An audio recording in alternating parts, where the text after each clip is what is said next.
Welcome back, guys. I've got a Ford Focus in today. It's got a multitude of fault codes and problems.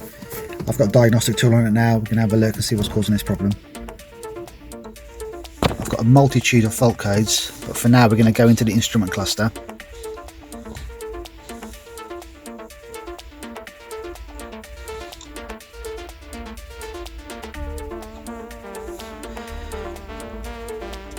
We can see it's a CAN bus fault, security issue, and all the fault codes there.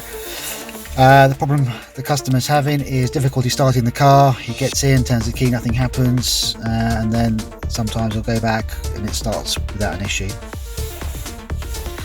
Whilst we're looking at the instrument cluster here, I've got the instrument cluster out there with the ignition on. But before I show you any problems with that, we're just going to go into the fault code history. So we've got a code here, U1900. Just going to go back to home. I'm going to go into history because we scanned the car earlier.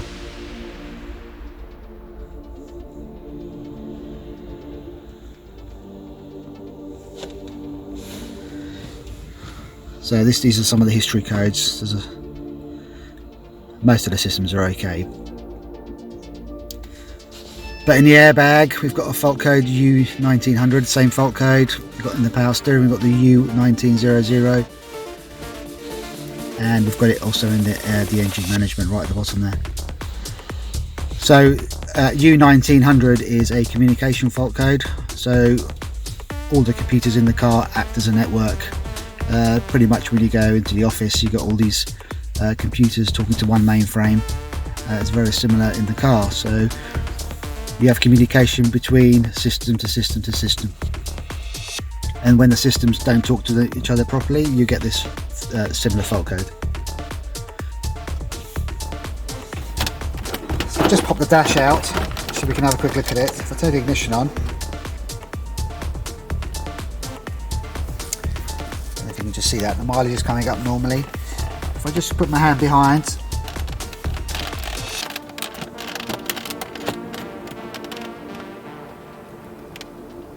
and wiggle the wires, you can see it's all gone dashes, fault lights have come on.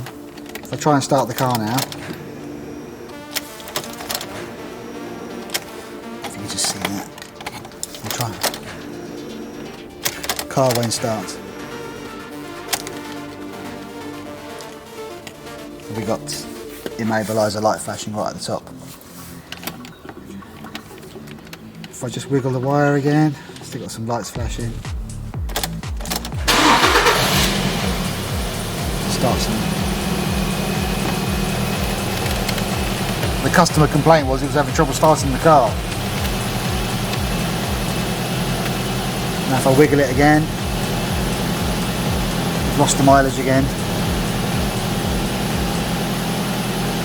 All the fault lights are on, so we've got a faulty display. So at this point, if I turn it off and try and start it again, it won't start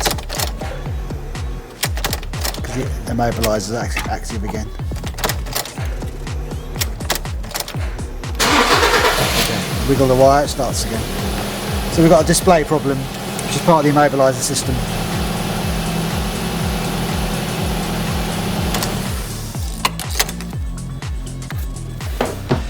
The dash is out. We're going to strip it now and have a look, see what this problem is.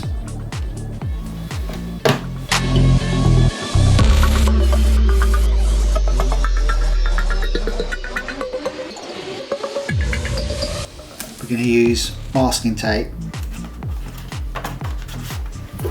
to mop these dials up before we remove them.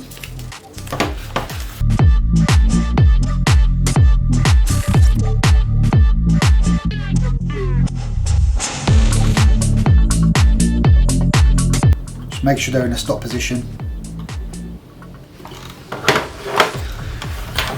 and then we twist these backwards gently and they come off.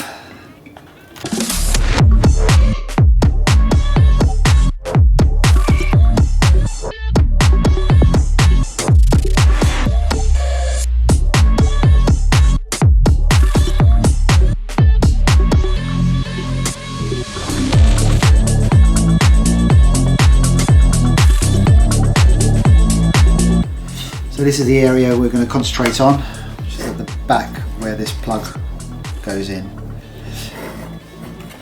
So this is what I was wiggling when we had the problems. So at this end now we're going to look to see if there's any dry joints, and even from this distance I can see that there's at least 3 there. So we're going to have a closer look. So we can see there's a dry joint right there, and that one, and the third one there has got one as well. So what I'm going to do is I'm going to resolder all of these to make sure there's always one at the end there as well. One at the end. So we're going to resolder these and see if it cures the problem.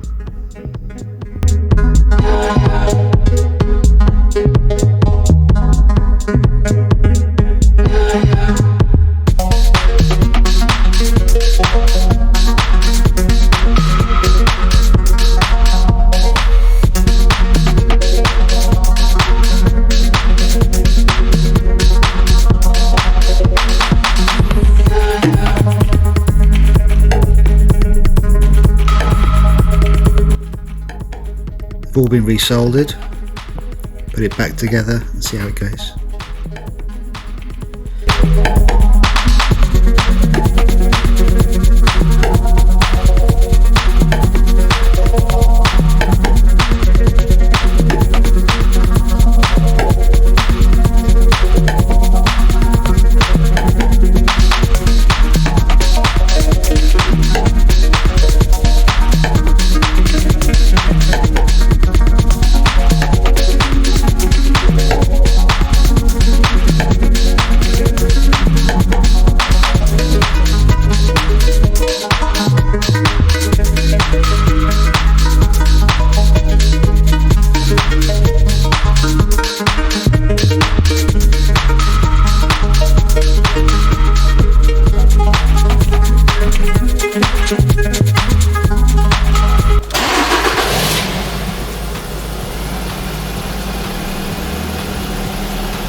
Cages all working. I've got the engine management light on, but we need to clear that fault code.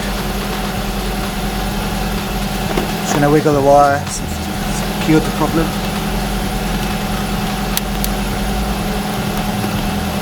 That's it. No more faults. So I've got the scanner back on. Just going to do a global scan. What that means is we're going to scan the entire car.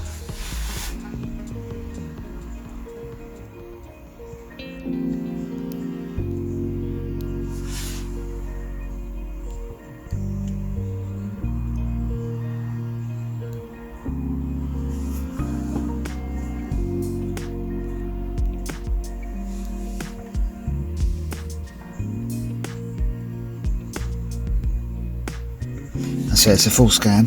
It's got lots and lots of codes here. Got a few other codes as well that might need attention, but primarily they're all communication issues.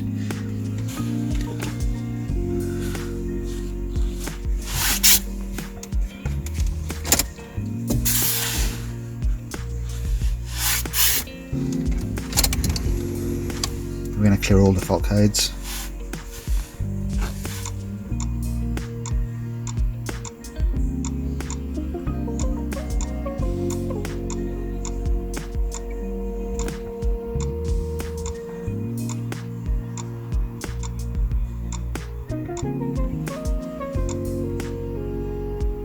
Okay, so all the codes cleared.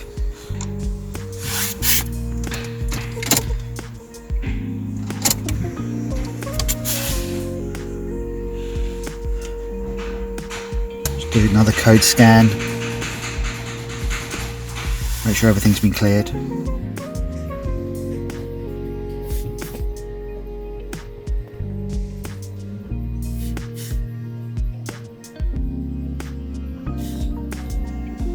Okay, all fault codes cleared.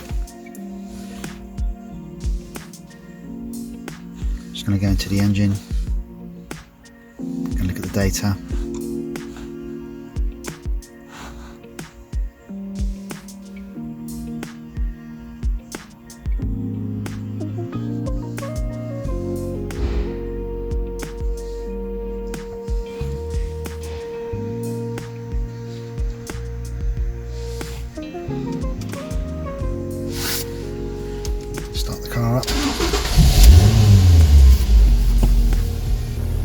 RPM reading, finally, RPM reading of 1200,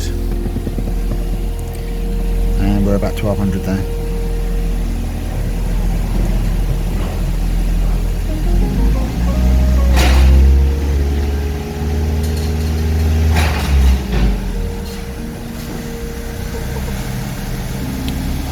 About 1000, just over 1000, just over 1000. So that's correct. I'm just going to go check the speedo on a road test and make sure that's correct as well. Okay, I'm back for the road test. I had to remove the cover, just down there, and adjust it on the road test. It was out by 1 mile an hour, but now I know it's right. I just rescanned the engine after the road test and there's no faults. Well guys, I hope you enjoyed that video. This is another one of our repair not replace jobs where we have to keep in mind of those landfills. We don't want to keep filling them up unnecessarily. If it's repairable, we'll repair it. If we have to replace them, obviously we'll replace. But there's another happy customer. If you like this video, please hit the like button, the subscribe button and the bell notification so you're notified next time I upload a video. Take care guys.